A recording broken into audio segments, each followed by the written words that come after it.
Inauguration Day, January 20th. Watch it with us.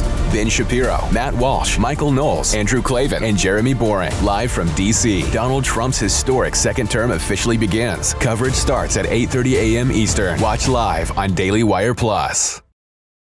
Folks, Monday, history is in the making. The Daily Wire will be live from D.C. as Donald Trump takes his oath of office. Watch it all live and celebrate the 47th president with 47% off your membership. Use code 47 at dailywire.com/subscribe and join us live. Well, nature is healing. Things are beginning to change. Donald Trump will be taking, as we mentioned, his oath of office in just days. In order for Donald Trump to take office, first, Joe Biden has to go. On his way out, Joe Biden is attempting to constrain President Trump as he comes in. According to the New York Times, in the final days of his term, President Biden has issued a series of policy decisions intended to cement his agenda and in some cases make it harder for President-elect Donald J. Trump to put in place his own. And this is always the danger of an outgoing administration, particularly one as venal and corrupt and terrible as Joe Biden's administration. Joe Biden is going to end up as a footnote in history, the guy who ushered Donald Trump back into the White House. The 11th-hour decisions, many of them executive actions, according to the New York Times, include measures on environmental justice, which is to say banning fracking and limiting drilling off the coast, prison reform, meaning jailbreak, immigration, foreign relations. Some are intended to preserve Biden's legacy. Others are last-ditch efforts to expand his approach. What does that mean? Well, he's attempted to announce a ban on new oil and gas drilling across more than 625 million acres of U.S. coastal waters.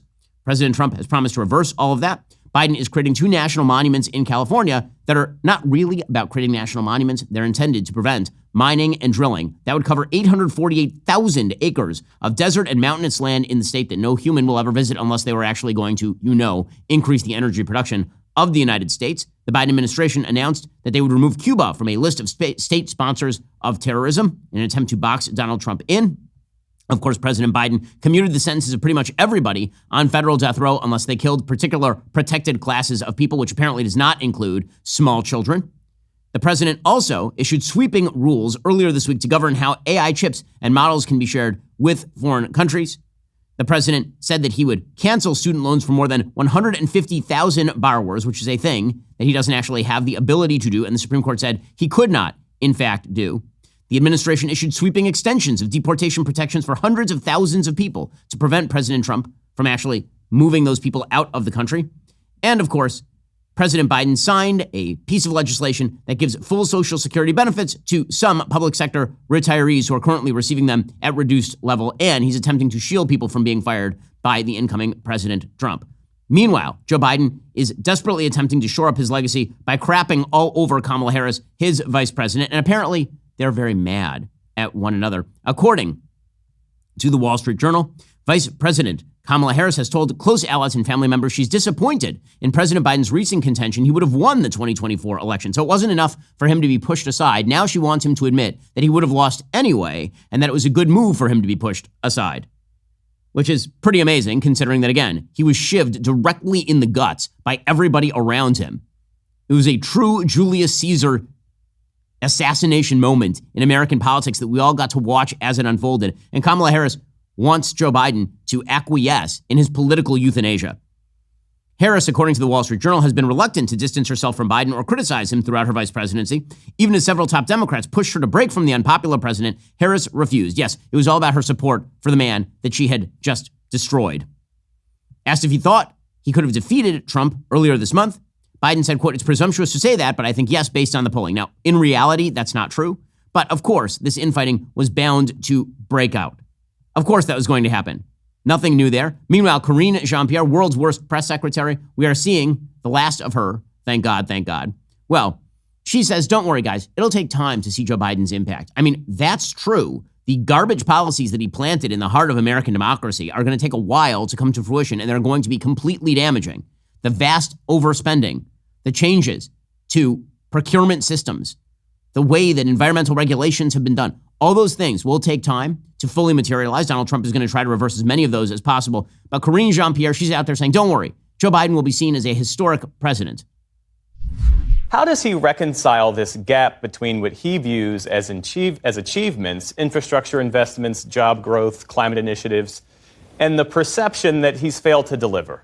The American people have gone through a lot in these 4 years, and so we understand that it's going to take a little bit of time for them, for folks to see the impact that this administration has had. But there are facts. There's data out there to show that the work that this president has done, building an economy from the bottom up, middle out, has mattered.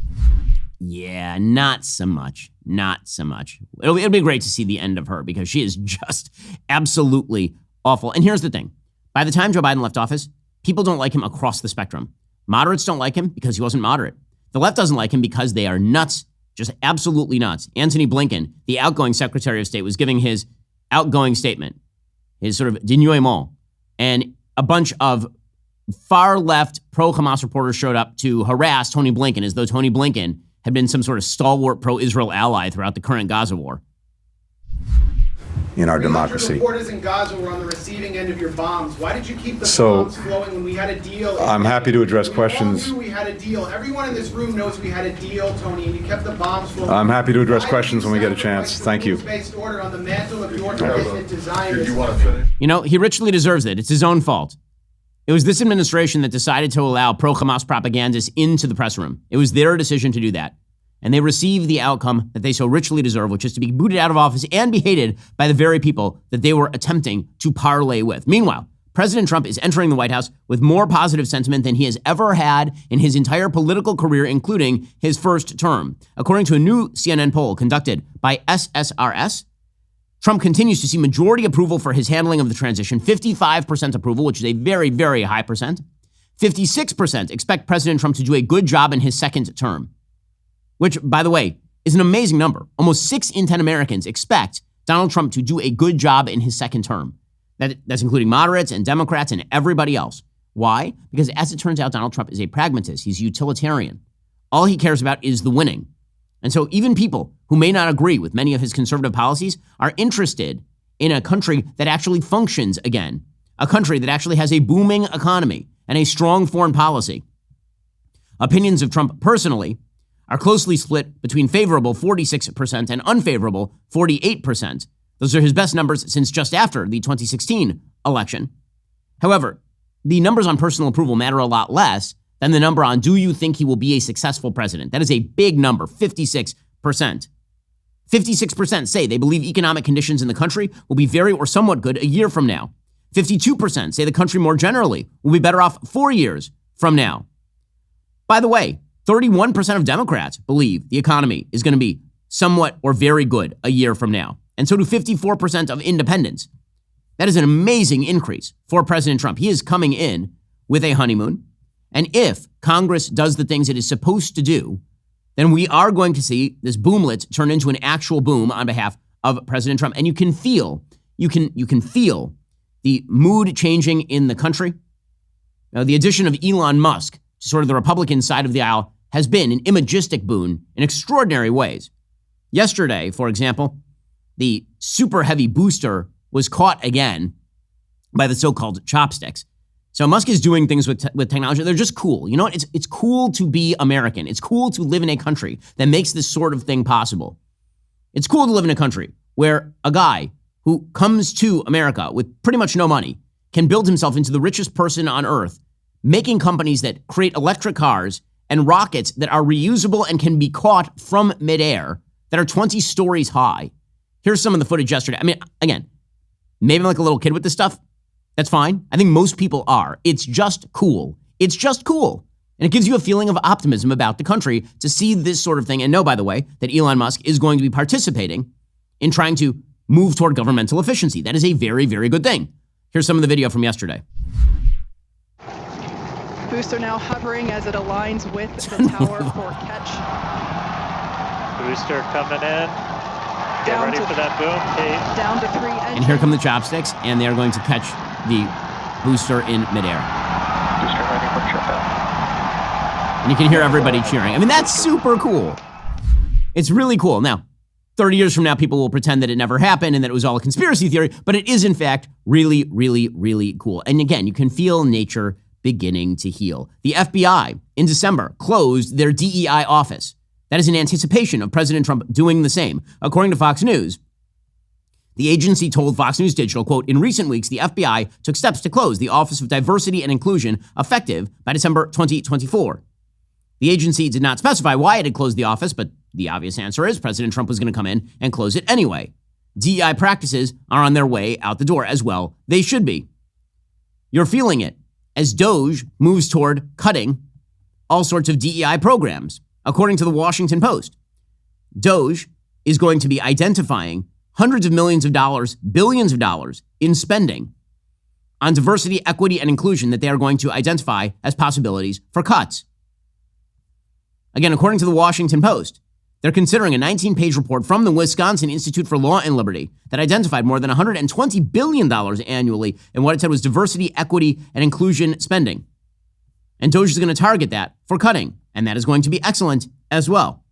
Well, it's a brand new beginning. And you know what I love about New Year's and new beginnings? It's not just about watching the ball drop or making resolutions we all forget by February. It's about the feeling of possibility, the fresh start we all crave. While everybody is talking about new gym memberships and diet plans, I want to talk about something that could truly change your 2025, your financial freedom. Make this the year you start to get out of debt and stop being crushed by it. The first step is to contact PDS Debt for a personalized debt solution.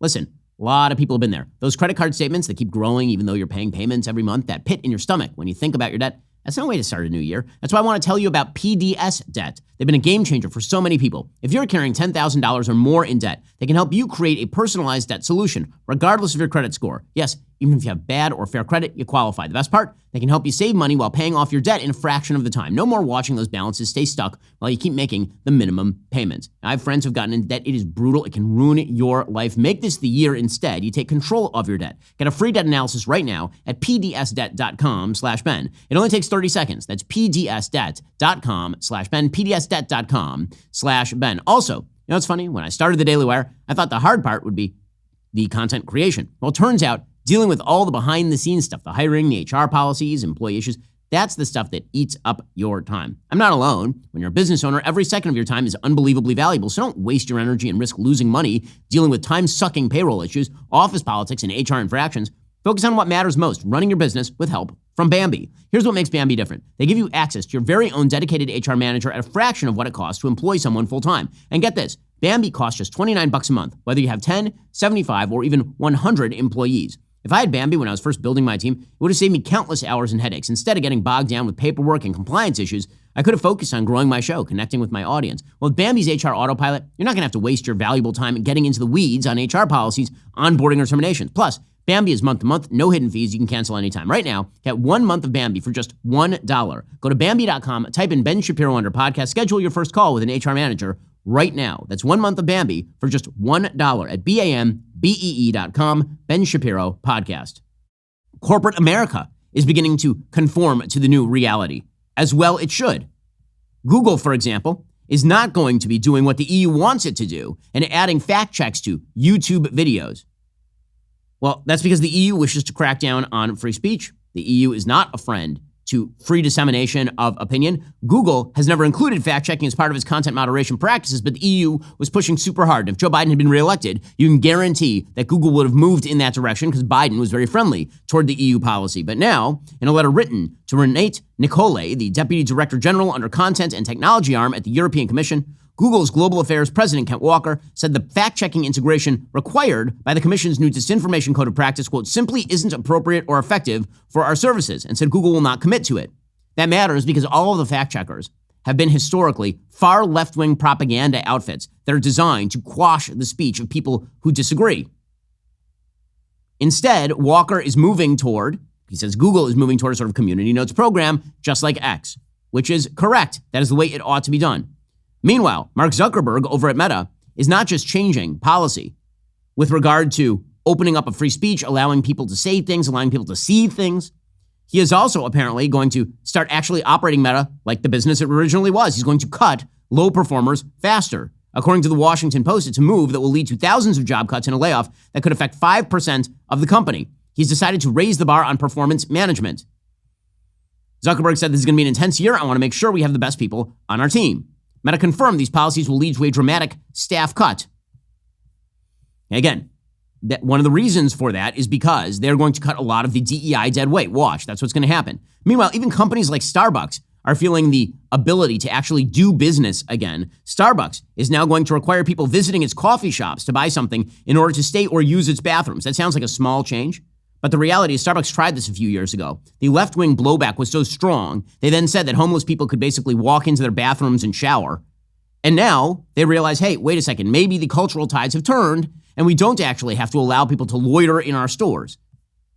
Business is very often led by culture, and culture leads politics as well. All of this is very good. You could feel a lot of this optimism yesterday in the hearing for Scott Bessent, the Treasury Secretary nominee for President Trump.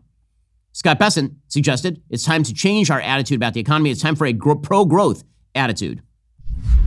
Productive investment that grows the economy must be prioritized over wasteful spending that drives inflation. As we begin 2025, Americans are barreling towards an economic crisis at year-end. If Congress fails to act, Americans will face the largest tax increase in history, a crushing $4 trillion tax hike. We must make permanent the 2017 Tax Cuts and Jobs Act and implement new pro-growth policies to reduce the tax burden on American manufacturers, service workers, and seniors. So, again, all of this is good, and you can feel the optimism in the business community, by the way. Again, I'm the co-owner of a fairly large business in the United States. I know business owners ranging from the right to the left. Everybody, even the people who didn't vote for Trump, are very optimistic about the state of the economy, about the realization that this government is not going to be attempting to quash American innovation. That was always the feeling under Joe Biden. Joe Biden's closing message was, innovators in our economy are forming an oligarchy to control you, says the man who spent 50 years in American politics at the top of a governmental oligarchy designed to control you. And now business owners are saying, you know what? No. The answer is no. Scott Bessent actually had a fascinating exchange with the execrable, evil Bernie Sanders. And Bernie Sanders truly, his perspectives are evil. He's a bad person, Bernie Sanders. He is a total leech. He has been a leech for his entire adult life. This is a man so ridiculous that he was effectively kicked out of a commune for failing to do work back in his 20s. He's a deadbeat who failed to pay child support for his own child back when he was in Vermont. Bernie Sanders is a scuzzbucket. He is awful. And he happens to be a pathetically rich socialist with his own lake house dacha. In any case, he decided that he was going to go after Scott Bessent and ask about the so-called oligarchy by citing people like Elon Musk. And listen to Bessent's answer here. Do you think that when so few people have so much wealth and so much economic and political power, that is an oligarchic form of society? Well, I would note that President Biden gave the Presidential Medal of Freedom to two people who I think would qualify for his oligarchs. So this is not a condemnation of any one individual. I'm just asking you, would so few people have so much wealth and power? But do you think that is an oligarchic form of society? Senator, I think it depends on the ability to move up and down the income. No, that's not really the answer. I mean, even if you had that mobility, no matter who those individuals might be. Okay, that's an insane perspective from Bernie Sanders. It doesn't matter if you can become a billionaire. It's an oligarchy if billionaires exist. That's asinine. And Bessent was like, no, that's ridiculous. That's ridiculous. Because, of course, it is ridiculous. It is a scavenger mentality. Bernie Sanders has never produced a damn thing one day in his entire life. He is a career loser. He is a loser who has been made into a famous person by a bunch of people who have a zero-sum mentality when it comes to how the economy ought to work and how human life ought to work. Bernie Sanders has never hired a human. He has never run a business. Bernie Sanders has never been a person who has developed any sense of personal success. He's never produced anything for anyone except for himself and the people who he supposedly gets to vote for him. And there he is declaring that any form of society in which some people are able to get rich is an oligarchy, while he himself has a lake house. What a pathetic... And you know what? We're done with that. We're done with that as a country. I hope permanently. I doubt it. But at least for the moment, we are very much done with that. Bessent wasn't done roasting senators, by the way, yesterday. Senator Sheldon Whitehouse, who has just made an ass of himself in every one of these hearings. He decided to ask Scott Bessent about an article in The Economist and suggest that Bessent hadn't read it. It didn't go well for him. I would actually ask you personally to read this Economist magazine article. I don't think it's complicated. No, Senator Whitehouse, you gave it to me in your office, and I did read it. Good. So all right. So we're ahead of you. So I just want to make sure. I will point out to my children behind me, doing your homework's important. It is important. And thank you for doing that. I think you're the first person in a nominations hearing who's actually done the reading that has been proposed. Oh, White House. What a clown he is. Now, there are some problems on the horizon. Those problems are things that unfortunately both parties are going to ignore. So there are some problems that are handleable. One of those problems is the extension of the Trump tax cuts. If the Trump tax cuts were to expire this year, that would be awful for business. It would be a radical increase in taxation that would lead to job loss, to lack of innovation, to lack of productivity. Here is Bessent talking about that yesterday in front of his confirmation hearing. As we begin 2025, Americans are barreling towards an economic crisis at year end. If Congress fails to act, Americans will face the largest tax increase in history, a crushing $4 trillion tax hike. Okay, but that is actually solvable. That is something that actually can be solved for by a Republican Congress extending the tax cuts. That is going to happen. That is the number one priority for the Trump administration. But there are other problems that are on the horizon. And here is where, again, I have a problem with both parties. This is not a single party problem, and that is the spending. So Bessent says, listen, we don't have a revenue problem in this country. We have a spending problem in this country. That is obviously true. We do not have a revenue problem in the United States of America. We have a spending problem. That historically, for the past 40 or 50 years, revenues, federal government revenues, have averaged about 17 to 17.5% of GDP. Yeah. And spending has been slightly over that, leading us to a 3.5% budget deficit, which is manageable because we have roughly 3.8% nominal growth, 1.8% real growth, 2% inflation. Today, as you stated, and to be clear, this is one of the things that got me out from behind my desk and my quiet life in this campaign, was the thought that this spending is out of control. We are spending about 24 or 25% of GDP. So as you said, 6.8 to 7% deficit. We have never seen this before when it is not a recession or not a war. Okay, so here is the big problem, however. If you think that spending levels are about to drop dramatically, I don't think that's the case. Because the American people don't want the spending to drop dramatically. We, like every other developed Western country, are going to spend our way into some form of actual economic problem. We are going to spend our way into austerity measures eventually because we refuse to take the measures that would actually be necessary. And when it comes to the economy, we ought to have a long-term vision, but we also ought to have a long-term vision when it comes to your educational future. And this is why you should check out Grand Canyon University, a private Christian university in beautiful Phoenix, Arizona. They believe we're endowed by our Creator with certain unalienable rights: life, liberty, the pursuit of happiness. GCU believes in equal opportunity and that the American dream starts with purpose. GCU equips you to serve others in ways that promote human flourishing and creates a ripple effect of transformation for generations to come. By honoring your career calling, you impact your family, your friends, and your community. Change the world for good by putting others before yourself to glorify God. Whether your pursuit involves a bachelor's, master's, or doctoral degree, GCU's online, on-campus, and hybrid learning environments are designed to help you achieve your unique academic, personal, and professional goals. With over 340 academic programs as of September 2024, GCU meets you where you are and provides a path to help you fulfill your dreams. The pursuit to serve others, that's yours. Let it flourish. Find your purpose at Grand Canyon University. Private, Christian, affordable. Visit gcu.edu. Again, that's gcu.edu. I visited their campuses. A lot of great people over there.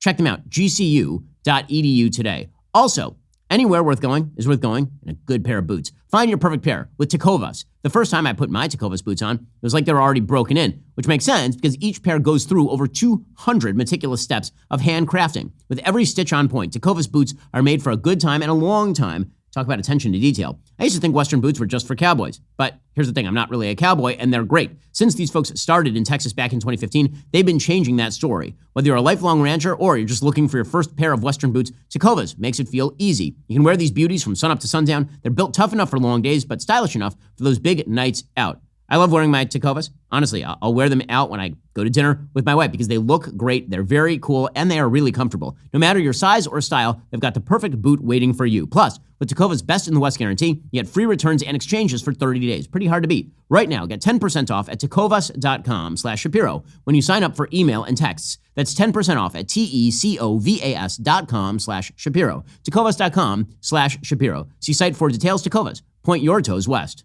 So at the same time, Bessent is saying we don't have a revenue problem, we have a spending problem. He's also saying we're not going to touch Social Security and Medicare. Listen, I get it. I get that that is the actual politically viable thing to say about entitlement programs. The reality, of course, is that entitlement programs are going to get solved by neither party because any time anybody tries to do something about it, that person ends up on the wrong side of the American people. I'm old enough to remember when George W. Bush, in the aftermath of his reelection, proposed Social Security, quote unquote, privatization, which just would have meant that you would have been taxed for Social Security and would have gone into a savings account that would actually have been invested in the stock market. Okay, if that had happened, if you had taken that money and invested it in the Dow Jones Industrial Average in 2005, the Dow Jones Industrial Average in 2005, just to be clear about why George W. Bush was right on this, but nobody will do it again. The Dow Jones Industrial Average in 2005 was 10,600. Today, the Dow Jones Industrial Average is 43,000. 43,000. You would have quadrupled the amount of money in those Social Security savings account if you had just put it in the Dow Jones Industrial Average when George W. Bush wanted to do so, but nobody was willing to touch it because everyone's afraid of the issue. That includes Republicans and Democrats. Here's Bessent saying we're not going to touch Social Security or Medicare. I want to emphasize that President Trump has said that Social Security and Medicare, they will not be touched. And I believe... but I'm saying touch in a positive way, not cut benefits, not raise taxes, indeed increase benefits, and take that 25% cut off the table, just to make that clear. No, I understand. And so those would not be touched. Again, I think that Trump knows politically what is palatable and what is not, but let's be real about this. Spending levels ain't going to radically decrease anytime in the near future, which is the reason why President Trump wants an elimination of the debt limit. And now, I'm not in favor of eliminating the debt limit. I think that it is very good that Congress actually has to consider raising the debt limit so there can be an actual negotiation over not increasing spending in particular areas. Although I will say that Congress always goes to the easiest area to cut, which is the area they shouldn't cut, which is defense. They always go to defense and pretend it's easier to cut defense than it is to restructure some of the entitlement programs, which is a mistake. However, President Trump is calling for an increase in the debt limit. My guess is that he will get it. Once President Trump takes office, and if I'm confirmed, if he wants to eliminate the debt limit, I will work with him and you on that. Yeah, like this is really, again, I don't think great policy, but the reality is that we are about to enter a boom time because taxes are going to remain low. Regulation is going to be reduced. Innovators and businesses know what is coming. Predictable, low regulation societies are the ones that actually have extraordinary economic growth. And we're about to see that in the United States. Other nominees for President Trump had their hearings yesterday that included Doug Burgum over at the Department of the Interior, who's made himself sort of a cult figure after running a Quixotic campaign for president. Here is the governor of North Dakota, Doug Burgum, who is going to be the new Secretary of the Interior. I do want to begin with gratitude, as I always do, with a special thank you to my friends, Senator Hoeven, Senator Kramer, not just for their kind words this morning, but their incredible service to the country and to North Dakota over their lifetimes. And Senator Lee, as you acknowledged, I'm deeply grateful for the support of all of my friends, my family, especially our 3 kids, and my amazing and courageous former First Lady and my wife, Catherine Burgum, who's joining me here today. It's certainly an honor to have been nominated by President Trump to serve as the 55th Secretary of the Interior. Meanwhile, Lee Zeldin, the former congressperson from New York who ran for governor of New York, that may have saved Republican Congress a couple of years back because he outperformed against Kathy Hochul. He was asked by the execrable Senator Sanders about China and our perspective on China. He's going to be the head of the EPA. And he says, listen, China's an adversary. Why are we pretending they're our friends? Are you and hopefully your colleagues, if you are confirmed, prepared to work with China to try to lower carbon emissions? Senator, on many different issues, it is important not just to be working with nations that we are the strongest aligned with, but to also be in communication and engaged in dialogue with countries that might be considered competitors and also our greatest adversaries. And right now, China is an adversary in many respects. He is right about that. And this is why I'm very confused about the varying perspectives on the right about TikTok. TikTok is a Chinese app. It is run by ByteDance. ByteDance is a subsidiary of the Chinese government. They are gathering data on Americans. They are spreading via social media algorithm mental poison to Americans. And the way that you can tell this is that the version of TikTok that Chinese people see is totally different. You're not going to see attempts at transgendering the children in China. You're going to see that all over TikTok today. Chinese government propaganda is going out on TikTok at an alarming rate on every issue, from economics to foreign policy. Okay, China runs the listen, I'm speaking as somebody who has 3 million followers, almost 3 million followers over at TikTok, and something like 60 million likes over at TikTok. So this is not coming from a small account at TikTok. TikTok is a Chinese-owned app that is designed as a psyop on the American people. And yet somehow there's been this attempt, whether through solidarity with many of China's actual policies or out of a misguided belief that somehow if the American government doesn't like Chinese ownership of TikTok, that means the American government is attempting to censor information, to the idea that TikTok ought to be banned unless it divests of its Chinese ownership. Again, no one is suggesting that TikTok, if it were not owned by the Chinese, ought to be banned. No one is suggesting that, right, left, or center, so far as I'm aware. I'm not calling for any of the other social media mechanisms to be shuttered. In fact, I want them to broaden the amount of speech they allow. I've been fighting for that literally my entire career, and it's been a major issue for my company, The Daily Wire. TikTok, however, is a Chinese app. It is Chinese-owned. It is a Chinese propaganda tool. This is perfectly clear from all available data. And yet you're seeing some bizarre folks on the right now saying that if TikTok is shut down, they're going to go and join other Chinese apps. Okay, geniuses. I mean, I suppose if you would like the Chinese to, actually be able to face track you, which is apparently one of the things that these apps are doing. They're not just tracking your data. They're tracking literally everything about you. This is crazy towns. What is the possible logic? So one bizarrely awful account, a person named Kim Iverson tweeted, just download the Xiaohongshu app. Banning TikTok is going to completely, massively backfire. This app is showing Americans a completely different view of China. It's obvious China is the new world. Well, I guess you guys aren't being hijacked or anything by the Chinese. I guess that's not happening. And what would possess you? This is legitimately like you read a bunch of Walter Duranty propaganda about the Soviet Union in 1932. And then it turns out that Walter Duranty is basically having his prostitutes and booze paid for by the Soviet government. And that comes out and you're like, you know what? In retaliation for that coming out, I am now going to subscribe to Pravda and give them all my personal information. What the hell? Like, seriously, what? The Chinese, by the way, this is hilarious. The Chinese are actively attempting to ban American users from being able to reach the Chinese on their new Chinese apps. So Beijing censors are getting very upset.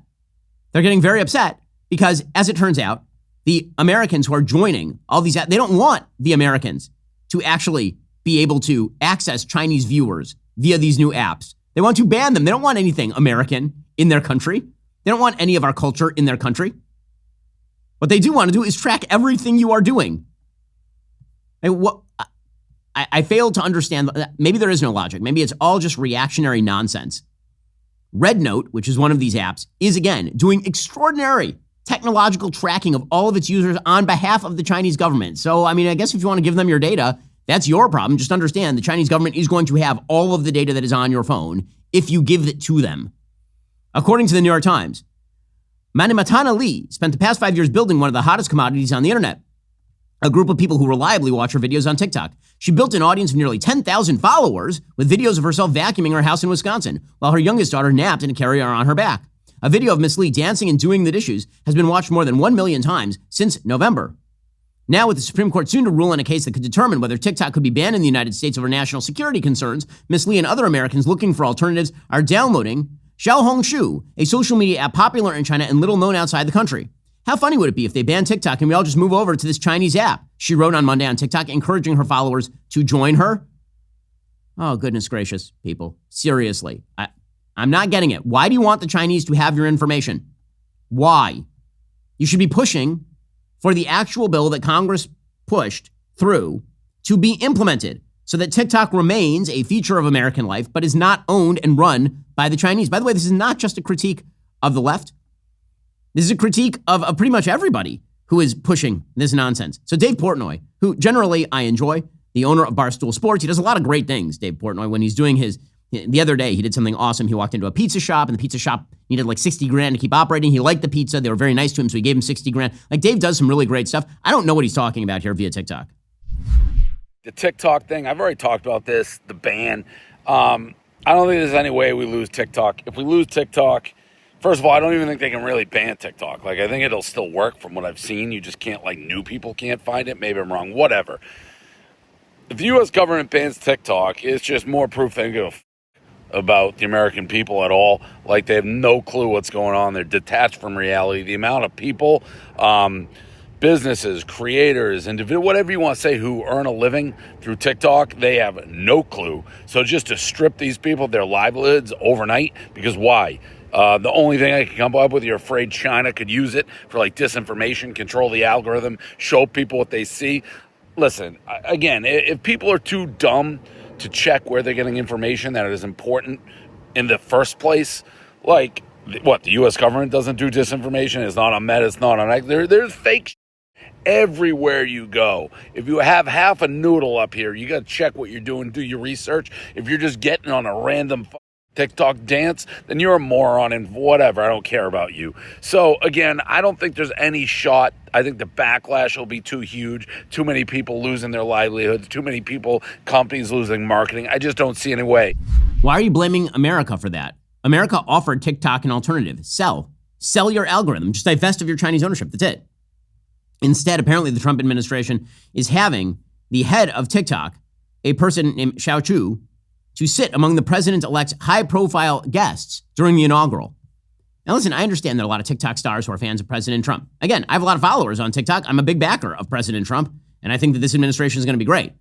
But the reason people are animated about TikTok has nothing to do with quote-unquote censorship. It has to do with the Chinese government running the thing. It's pretty wild. Okay, in a moment, we'll get to some better news and some worse news. First, Monday is the big day. The Daily Wire will be live from D.C. to bring you every moment as Donald Trump is sworn in as the 47th president of the United States. We're not just covering history. We're delivering it straight to you live and uncensored. Because 47 is the magic number, we're celebrating with 47% off new Daily Wire Plus annual memberships. We're tossing in a free $20 gift for joining the fight. With Daily Wire Plus, you get all our shows uncensored and ad-free, along with unlimited access to exclusive movies, documentaries, and series that are literally reshaping the culture. Don't miss it. Use code 47 at dailywire.com/subscribe for 47% off your new membership today. Okay, meanwhile, some good news for Republicans in the Senate. Brian Kemp is apparently looking at running for Senate against Jon Ossoff. Jon Ossoff will lose that race. The polls right now show Kemp up 46-40.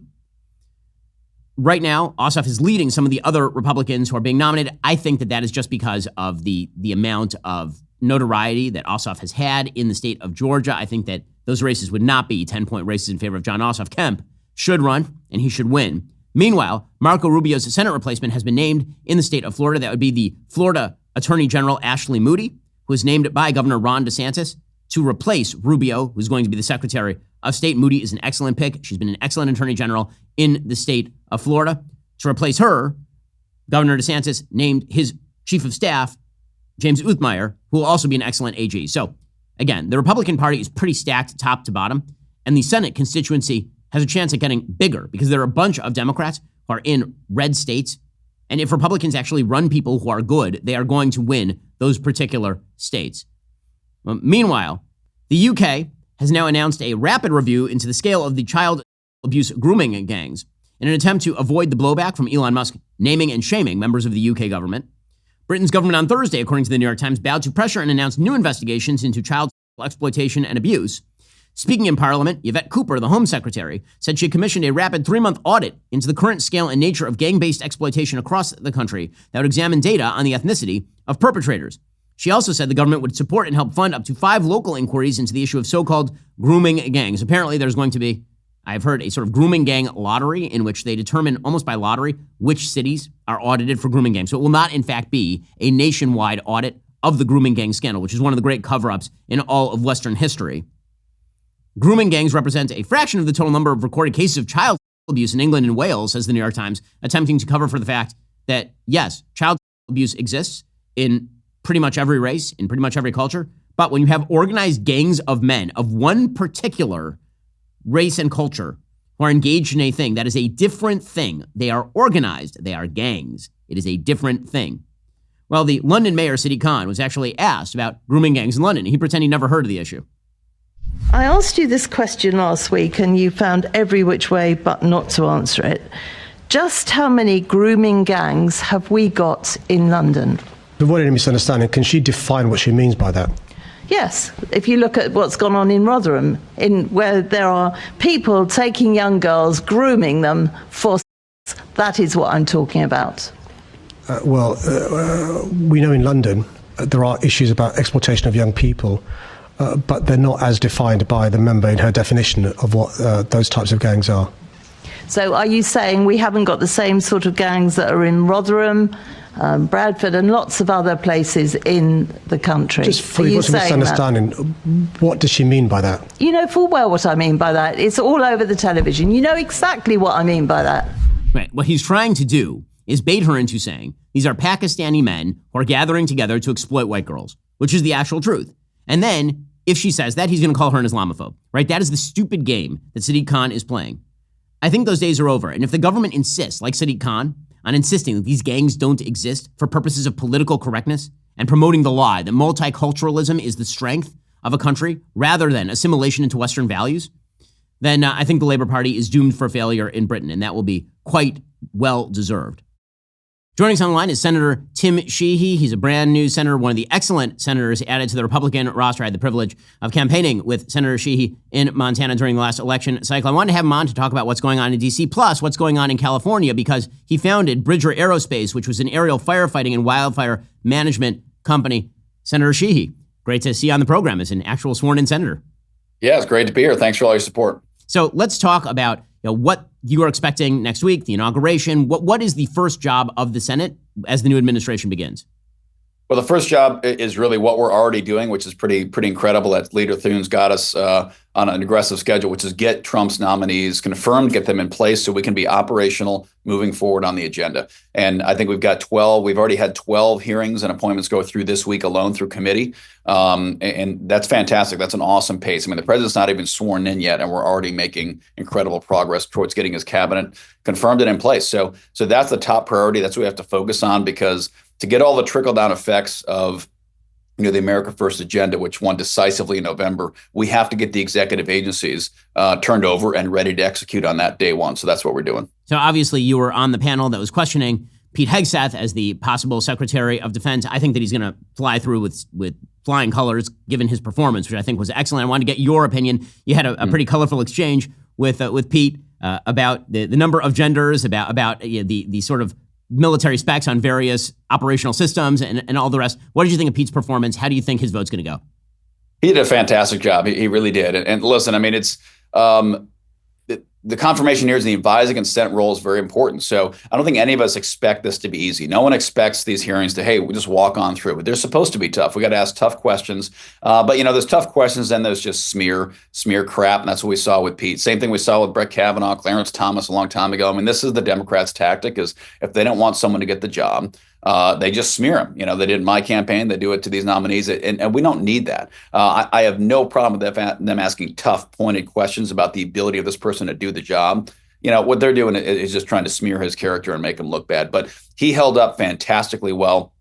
He did a great job paring these ridiculous attacks away and staying focused on his message, which he did. And I agree with you. I think he's going to be just fine. So, Senator Sheehy, one of the big questions going forward is going to be sort of the strategy of the Senate in terms of getting President Trump's agenda through. Obviously, while we won a big victory, we meaning conservatives won a big victory over the course of the election cycle, that only resulted in a 53-seat majority in the Senate, which means you really can't lose a lot of votes on any sort of bill, which means also that the filibuster comes into play. Reconciliation means probably there's only one or two big bills that get passed this year. How do you think that plays out?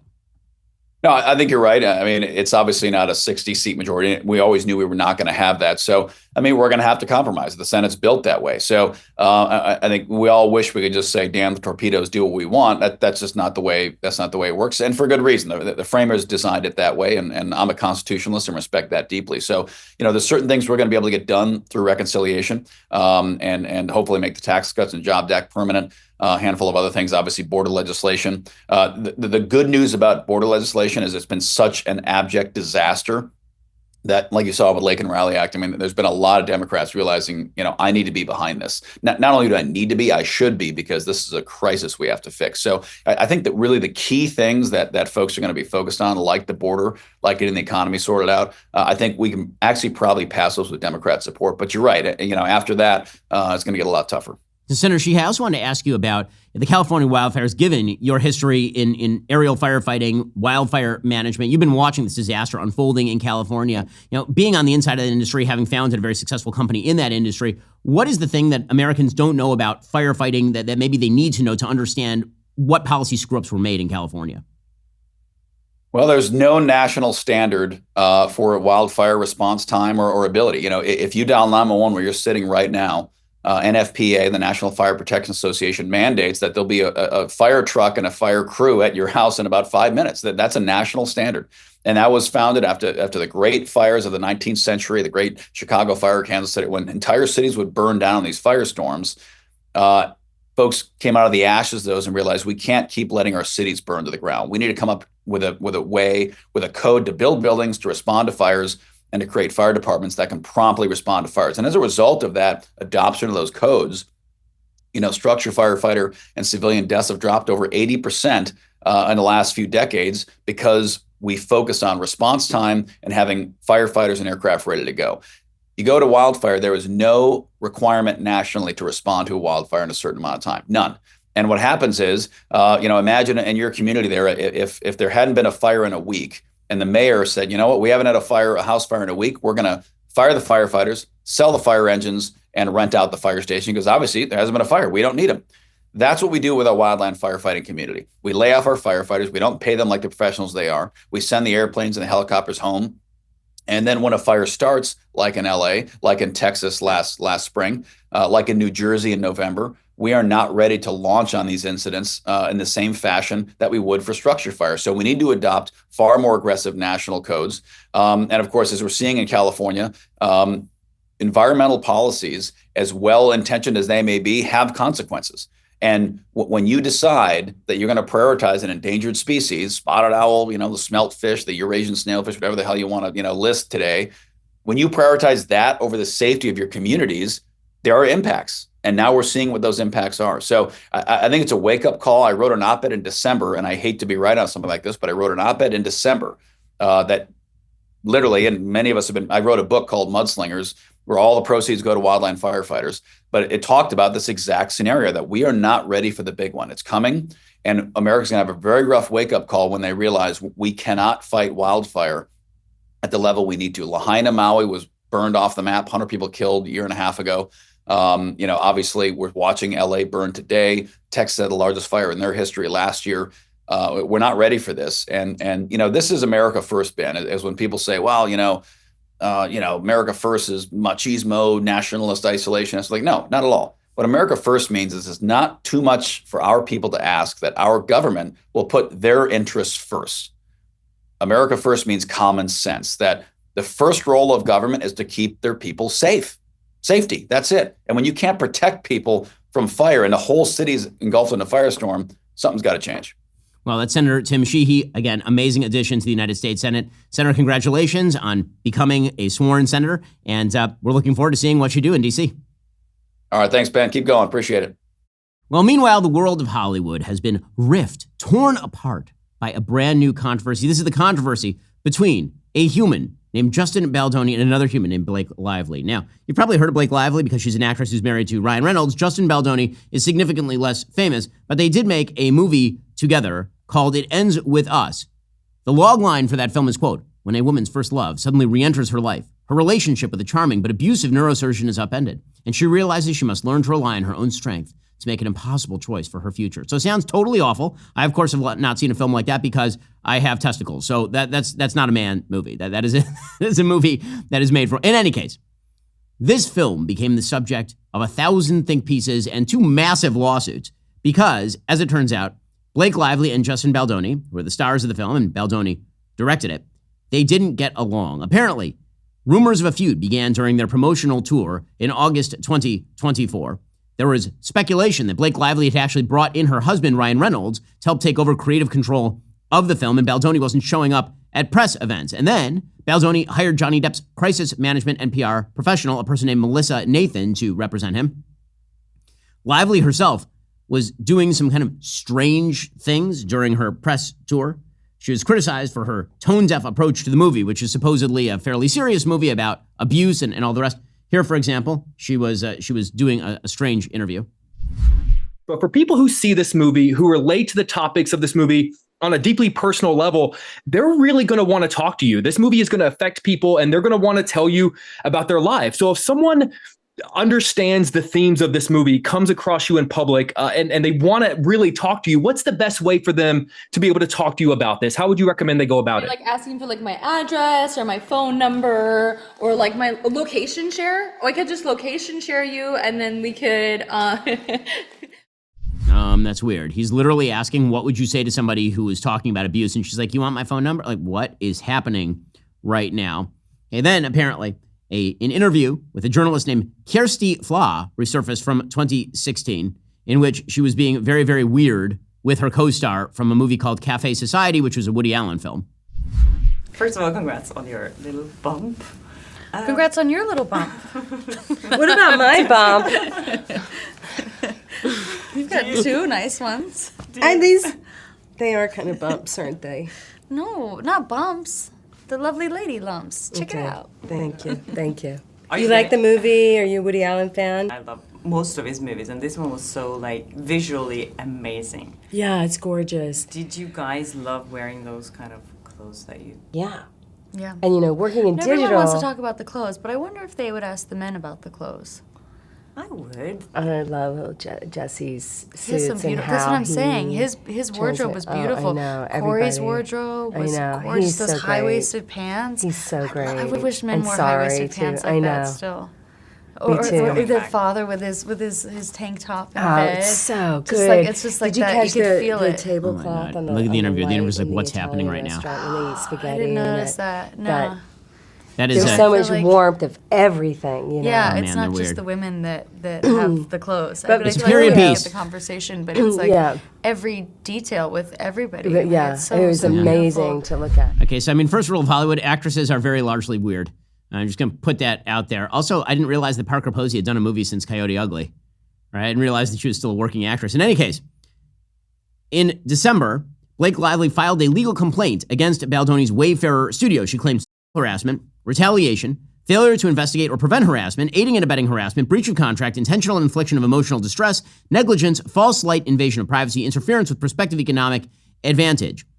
And Lively had set forth a list of 30 HR-related demands to be met by Baldoni and his production company. Those demands included no more showing nude videos and images to Lively or her employees, no mentions of Baldoni's addiction or discussions of personal encounters, no more inquiries about Lively's religious beliefs or weight, and all intimate scenes to be highly choreographed in advance. Well, as we will explore in a moment, many of these accusations are taken wildly out of context. And because you hear that, initially you're going to be sympathetic to the actress who's accusing and director of that sort of activity. But it turns out not so much. Well, she then apparently went to the New York Times, and the New York Times did a giant propaganda piece on her behalf, talking about how dare Justin Baldoni defend himself with the PR campaign. The New York Times says, quote, she claimed Baldoni had improvised unwanted kissing and discussed his life, including encounters in which he said he may not have received consent. Mr. Heath, the producer Jamie Heath, had shown her a video of his wife naked, she said, and he had watched Miss Lively in her trailer when she was topless and having body makeup removed, despite her asking him to look away. She said both men repeatedly entered her makeup trailer uninvited while she was undressed, including when she was breastfeeding. And then the hit piece had a bunch of text messages and emails between Baldoni and his PR team. Baldoni ended up being dropped from William Morris Agency, which is one of the biggest agencies in the world. Lively claimed that she missed hosting SNL because of the Baldoni smear campaign. And then Baldoni is now counter-suing. He sued the New York Times for $250 million. He claims that Ryan Reynolds aggressively berated him. Lively then sued Baldoni officially. And yesterday, Baldoni sued Lively and Reynolds for $400 million. Well, joining us online to discuss the details of this salacious story is my friend Megyn Kelly, journalist and host of The Megyn Kelly Show. Okay, Megyn, so I need you to walk me through the Blake Lively, Justin Baldoni scandal here, because I will be frank with you, until my producers put this on my agenda, I literally had no idea this was happening because I've not seen a movie with either of these people, I think maybe ever. So explain. Yeah. Okay, here's the top line. It's a dispute between two Hollywood actors that's, on every one of the tabloid magazines, et cetera. And effectively what I think has happened here, and the reason I think people are interested in this, is because she has made herself into the new Amber Heard and he is the new Johnny Depp. That's what's caught people's attention. She had a round of negative publicity when this movie she did, It Ends With Us, about domestic violence, across from which she starred from Justin Baldoni, who was the male actor lead and was also the director and producer of the movie. So they starred in it, came out. She suffered through a round of somewhat negative press because, as often happens when these stars drop a movie, people start digging around for other interviews of them, et cetera. And it was just sort of a course of, wow, like, she seems like kind of a jerk. Wow, she's like kind of a bully. She's rather mean. And to people who are less powerful than she is, less well-known than she is, and so on. Let's not forget she's married to Ryan Reynolds, who's one of the biggest stars in the world. His fame dwarfs hers. But the point is she's a part of a power couple. And whatever, it kind of passed. It was over. But like a lot of thin-skinned Hollywood types, she couldn't stand the fact that it was still lingering in any way out there. And she decided to file a complaint with the California Human Rights Division. But that was really, I believe, and it is alleged by Justin's lawyers now, just a setup so that she could give the New York Times cover to do a huge hit piece on him and attempted rehab of her, saying, oh, that wasn't an organic round of bad press. Really, it was Justin Baldoni and his PR team trying to hurt her. And the reason he allegedly did this is because she'd accused him during the filming of the movie of sexual harassment. So she's a Me Too victim. He's a villain. And all the negative press you saw about her was astroturfed. Okay, that was her opening shot. Well, Justin Baldoni did a very smart thing, and he hired Brian Friedman, my lawyer who represented me in my fight with NBC. And let me tell you, you could ask for no better. He knows how to fight, and he will find where all your bodies are buried, on the other side. And there are a lot of bodies for Blake Lively. So he's first filed a defamation lawsuit against the New York Times for their totally irresponsible report about this matter, in which they made a mistake, so egregious mistakes, but intentional errors, you could argue, about this case that showed, for example, a text showing how Justin and his PR team were out to smear poor innocent Blake, conspiring, saying, look at this article in the Daily Mail saying she's terrible and she's about to be canceled. And the other PR hack writes back, you're that good. And the first PR hack writes, yeah, can you believe me? This is part of their evidence against the evil Justin team.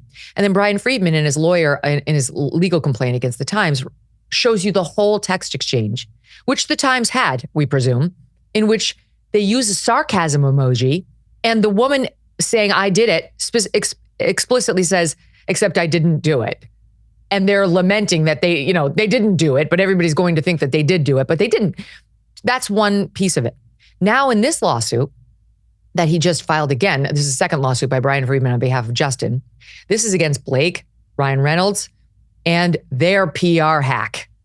And what they're alleging is that they had nothing to do with that negative round of press that Blake suffered last summer, that it was organic, but that they did have internal PR meetings about what they might have to do because this woman, Leslie Sloan, who works for the Ryan and Blake, was dropping hit piece after hit piece on Justin, and that Blake had spent the entire prior year trying to wrest control of this movie away from Justin Baldoni. It was his film. He was the director. He's the producer. He's the one who found the book and got the idea for it.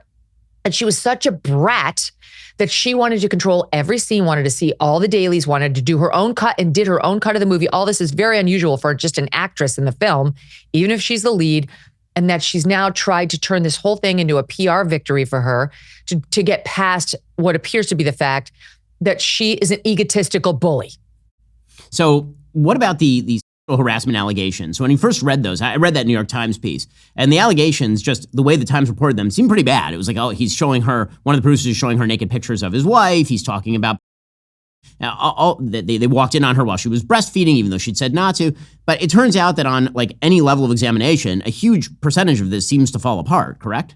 Yes. So Brian Friedman, in that first lawsuit against the Times, produced the text messages, and I've seen them all. And it shows that, take the two that you alleged. The alleged that they subjected poor Blake Lively to was by Justin's business partner, who is a producer of the film from Wayfair, that's the name of their company, who she has a birth scene in the movie. And he showed her a still shot from his wife's delivery of their child, which I've also seen. You can't see any R-rated parts at all. It's actually a really lovely artistic photo of a husband with his arms around his wife in a bathtub and the baby on top of the wife. There's no vag, there's nothing, right? It's like, it's not by any stretch of the imagination. But poor Blake was subjected to this picture, which is just an example of how she loves to play the victim. And then the one about, oh, he burst in on me uninvited when I was breastfeeding my child. She says we should run lines together. He's like, anytime. And she's like, come on over. I'm breastfeeding the baby in the trailer, but come on over. So it's like, it's written there, black and white. She invited him in, and a lot of women are comfortable having someone around when they breastfeed. So it's not so weird, especially out in Hollywood, for him to assume, yeah, I guess she's fine with this because she did let him in. Ryan Reynolds comes off terribly. He had them over to their penthouse in New York, and Taylor Swift was believed to be there, according to this latest complaint, who's Blake Lively's BFF. And what they allege is that they blacked out a lot of names, but we think it's Taylor, that the three of them sat there and they berated Justin for things that were going on the set that they didn't like. They took control of the script. Blake personally, with Ryan's help, rewrote scenes. Again, not within the purview of an actress. And then after that, they have text messages in which Blake tells Justin, this is in the latest lawsuit, I know you've never watched Game of Thrones, but when you get around to watching it, you'll realize I'm Khaleesi and these are my dragons. And I have the best dragons in the business, right? Ryan Reynolds and Taylor Swift. And what they're alleging is that, let's face it, none of us has ever heard of Justin Baldoni before this whole thing. I mean, who the hell is he?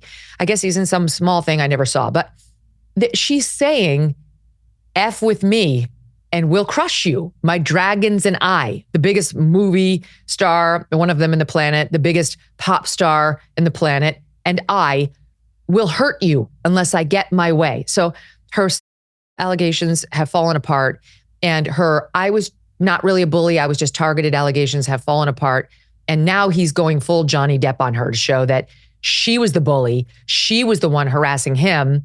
And this guy who had, comparatively very little power was forced now to come out and tell the truth about Blake Lively. So, I mean, this is all more fascinating than I thought it would be, to be honest with you. And I have to say that the blowback to Ryan Reynolds, I think, is going to be pretty severe, because his whole image is this cool guy who's very easy to get along with, friends with everybody, jokey. But if it turns out that he's standing sort of in the wings and the shadows, ready to go after anybody who crosses Blake Lively's bizarre machinations, that's not a great look for him. No. And by the way, good luck to Blake Lively in getting hired again, because all of her diva antics are coming out, and the way she behaves behind the scenes. And now this with the lawsuit and the New York Times thing, because she's now filed against him as well. So it's a terrible move by her and them PR-wise.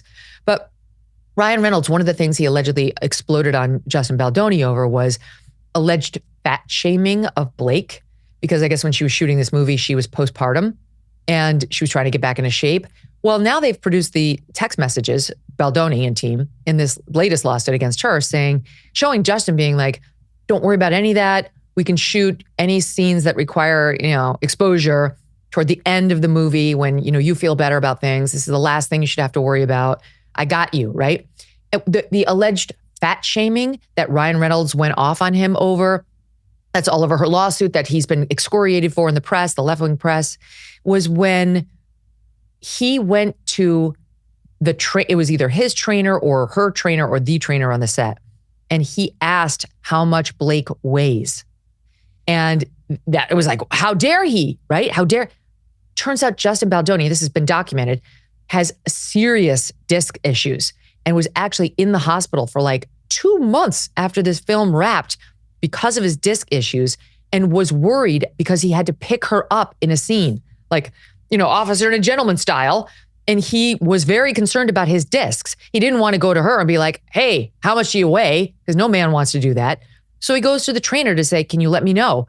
He didn't give to, you see the text with him and Blake being like, please don't worry about this at all. I got you. It's just the picture they're painting of him is so gross. It's another Amber Johnny situation, in my opinion. Wow. That is a wild story, and I appreciate you sharing all those details with me that I certainly would not have read on my own. Megyn Kelly. Get you? You got me. I'm interested in this now, which is why you have to listen to the Megyn Kelly Show. Everybody go tune over to Megyn's show. She does a great job with all the issues, including this one. Megyn, really appreciate the time, and congratulations on next week. Next week will be awesome. Inauguration week. You got big plans? Oh, wow. Congratulations to us all. Yeah, really. Yeah, I can't wait. It's going to be a big one. And God bless, because I think those executive orders we're going to get before he even finishes the inaugural ceremony are going to have us celebrating, cheering, and then going to start changing the country immediately. Your mouth to God's ears. Appreciate it, Megyn. Good to see you. See you, my friend. Alrighty, folks, coming up, the Supreme Court has, in fact, upheld the ban on TikTok. If you're not a member, become a member. Use code Shapiro. Check out for 2 months free on all annual plans. Click that link in the description and join us.